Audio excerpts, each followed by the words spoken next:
Hello, I'm Hitesh Singla from Wealthinn. In the world of investment, a very important concept which is all either missed or overlooked or misunderstood is the concept of asset allocation. In this video, we'll be talking about this asset allocation and what are the components which affect the asset allocation and how can it help you build up your portfolio. A small disclaimer before we start this video. This video is intended only for educational purpose. For any kind of investment needs or help, do consult your financial advisor to help you make your investment decisions correctly. So let's start the video. Let's begin with what is asset allocation. Asset allocation in simple terms is nothing but how much of asset how much kind of a particular asset a person has and in what percentage does it hold. Once we combine all this asset into a percentage, that becomes his asset allocation as on date. Now we look at the definition of an asset. What is an asset? Asset, as defined, is a resource with the which has an economic value that an individual, corporate, or a country can hold or control with the expectation that it will provide for future benefits. What are the different kind of assets that are available to people for investment? First is equity, that is holding shares of any of the company. Then there's fixed income, that is debt, that is or bonds. Then there comes cash and cash equivalents, so that is your liquid cash or FDs or liquid funds that you're holding. Then comes the real estate. It can be any kind of investment into plots, your residential, your commercial, or your industrial that you're holding is comes into real estate. Then comes the commodities. Commodities can be gold or silver.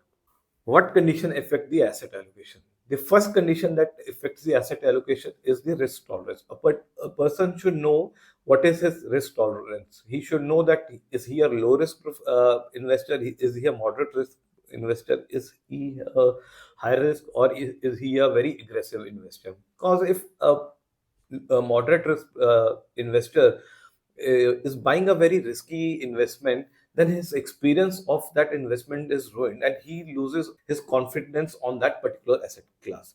The second is the goal setting. Any investment that is done has to has a goal assigned to it, and your asset allocation is made according to that goal which is assigned to it.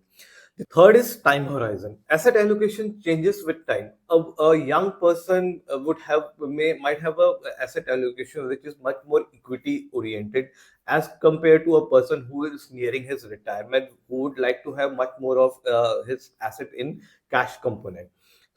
This asset allocation again would depend on the risk tolerance that person is likely to take, but with the time horizon, this asset allocation keeps on changing.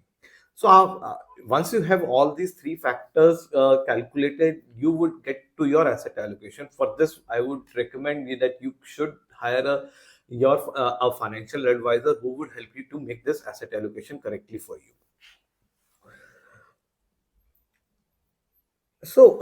What are the benefits that you derive out of asset allocation? So, asset allocation, the first benefit that you derive out of this asset allocation is the roadmap. Uh, like you want to go from point A to B, and you go to your mobile phone and choose a Google Map application and see how you can go to what ways or what paths you can go through, which path will have tolls, which one would be faster, which would avoid what kind of surfaces, which would avoid traffic. So in that same way, in the same fashion, this asset allocation guideline help you to reach from your point one to your financial goals. The other is the buying and selling decision. The A lot of people have this confusion that they have invested into a particular asset, but they do not know when to get out of that asset. The asset allocation guideline will help you to see which where you have gone overweight or where you are underweight, and help you in buying and selling of those assets. Portfolio review and rebalancing. Every time you get onto your portfolio review, you will see that your asset allocation guideline had given you a particular set of indications that there's an asset which you can need to get out of right now and you get into another asset. So the portfolio rebalancing would be very easier for you. Once you have made your asset allocation guideline, it will definitely help you in finding out where all you have gone overweight and where all you have gone underweight, so you can have your asset allocation correct every time you review your portfolio. So once your asset allocation is set, you should keep reviewing it every time because it's a very dynamic process. It changes with age, with your risk tolerance, or with your goals that you might have achieved. So it's advisable to have a financial planner which would help you to achieve those goals. At Wealthinn, we do believe that the asset allocation has the power to give you a lot of good results in this long journey of your investment. A personal touch and asset allocation is something we believe in, as no two individuals are same, and one solution may not fit all.